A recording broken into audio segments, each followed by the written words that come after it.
Minnesota traffic stop turns deadly as a police officer opens fire on a black driver. It feels like every week, sometimes every day, another person, often black and unarmed, has died at the hands of police. After a police officer was charged with first-degree murder, accused of shooting and killing a black teen and continuing to fire even after the teenager fell to the ground. The headlines make it seem as if the country is experiencing an unprecedented wave of police violence. But as CNN first reported, experts say that isn't the case.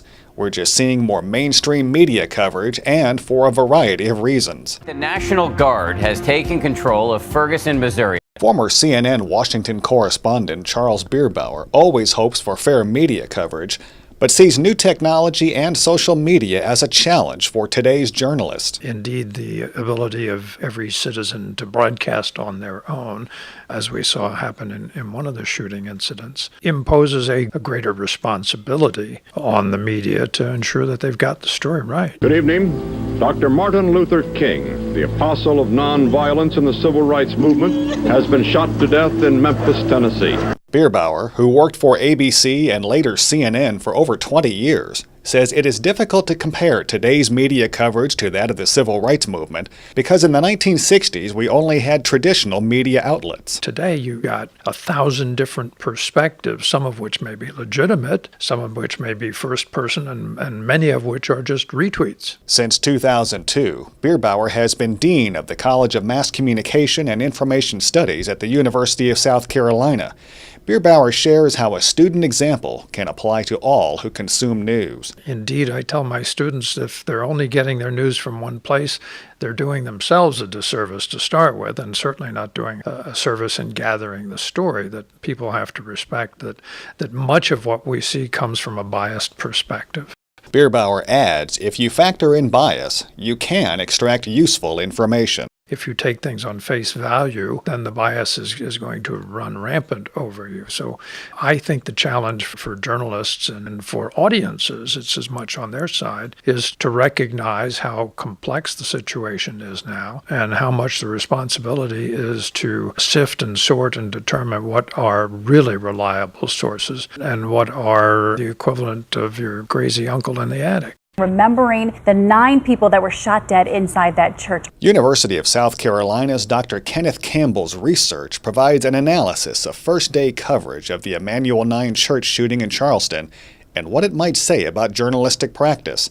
In his research, Campbell wanted to see if the presence of race in a story involving a horrific shooting by a white male at an African-American church had some effect on how the story was treated. Because of the racial history of the region, the newspapers that we looked at were really sensitive in how they handled this story, and they were concerned about telling the story to the public and particularly to the local community in a way that helped move the community forward, rather than just focusing on the nature of the crime. Days after the killings here, people are still marching up with flowers in their hands and grief on their faces. Campbell says media may be evolving over time to not just reporting what happened, but showing compassion and advancing the story. Media were certainly in this instance serving a positive role in the community. And when I say media, I'm talking, of course, specifically about the newspapers that we examined. Tuscaloosa police are investigating a shooting involving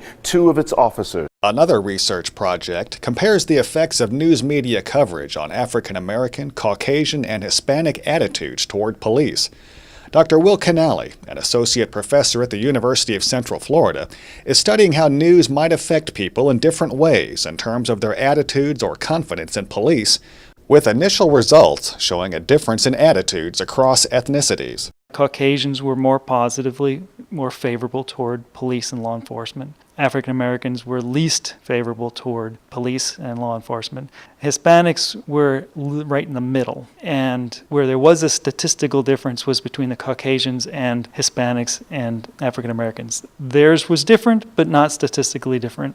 Canale adds there is a body of research having to do with the portrayal of minorities in the media.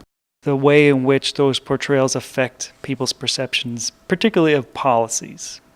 And so some of the earlier research was looking at the impact of the images used, photographs used in news stories, whether it's online or in a paper, that go along with it, and the way in which people respond to the ethnicities of the people who are presented in those photos. Canale's research in progress found, in one example, a case of the Orlando Sentinel doing a story on the Second Harvest Food Bank.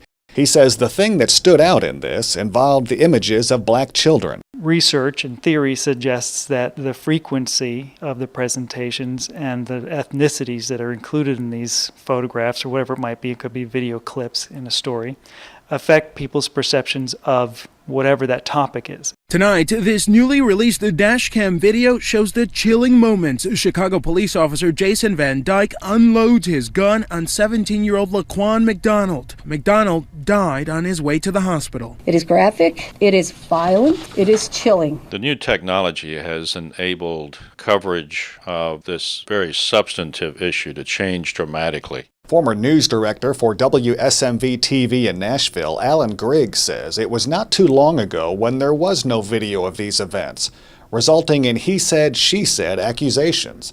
Griggs says that all changed with camera phones and body cameras for police. Not every police officer has one, but many do nowadays, and so that video is released quite often. And so you have an entirely different and changing complexion of news coverage about these events. Witnesses describe the arrest as brutal. His family tells me Freddie Gray now has spinal injuries, but police say when they saw the video, there was no use of excessive force. Griggs, now the chair of the Communication and Journalism Department at Lipscomb University, will not go as far as saying all of it is good, but will admit coverage is much more transparent today than it ever has been. It creates a new challenge for journalists in the sense that we should show it, but we do not want to be inflammatory about it. And I think too many times in this business, television journalists gauge the importance of a story by the strength of the video that they have. From MSNBC came coverage of a debate about police releasing the dash cam and body cam video of a shooting. Charlotte police have decided not to release those videos.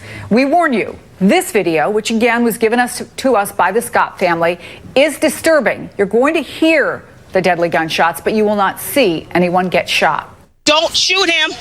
Don't shoot him! Griggs adds, even when a story is considered weak, if the video is compelling, then you're going to see the video used. So there is a definite advantage to the technology bringing along coverage of this issue, but at the same time, it's incumbent upon journalists to really make sure that the technology doesn't get so far ahead of them that it biases the news coverage. And I think that's a real possibility. The city of Cleveland will pay $6 million to the family of Tamir Rice, the 12-year-old African-American boy who was fatally shot by a white rookie police officer. Griggs hopes that today's journalists weigh the substance of the story before they think about the impact of the technology, because he cautions it's real simple to put that in reverse.